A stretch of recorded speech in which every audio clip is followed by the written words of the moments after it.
প্রতিদিনই 10, 20, 50, 100 বা 500 নোট ব্যবহার করছেন, কিন্তু জানেন কি কোন নোটের পিছনে আমাদের দেশের কোন কোন সৌধের ছবি রয়েছে?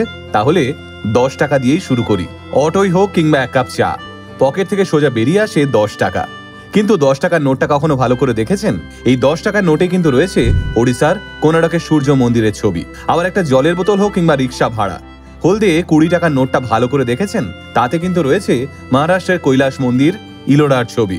আবার 50 টাকার নোটে রয়েছে কর্ণাটকের হাম্পির রথের ছবি। ওদিকে আপনার পকেটে যে উঁকি মারছে 100 টাকার নোটটা, সেখানে কিন্তু রয়েছে গুজরাতের দর্শনীয় স্থান রানী কি ভাবের ছবি। আবার 200 টাকার নোটে রয়েছে মধ্যপ্রদেশের সাঁচি স্তূপের ছবি। আর যে নোটটার ভারী বদনাম, তাকে নাকি ভাঙালি সে কর্পূরের মতো উবে যায়। হ্যাঁ, ঠিকই ধরেছেন, সেই 500 টাকার নোটে রয়েছে দিল্লির লাল কেল্লার ছবি। আর 2000 টাকার নোটটা ভালো করে দেখেছেন? তাতে কিন্তু রয়েছে মঙ্গল যানের ছবি। বাড়ির ছোটদের কিন্তু এই ছবিগুলো দেখিয়ে ভারতের এই প্রতিটি সৌধের বিষয়ে অবশ্যই জানাবেন।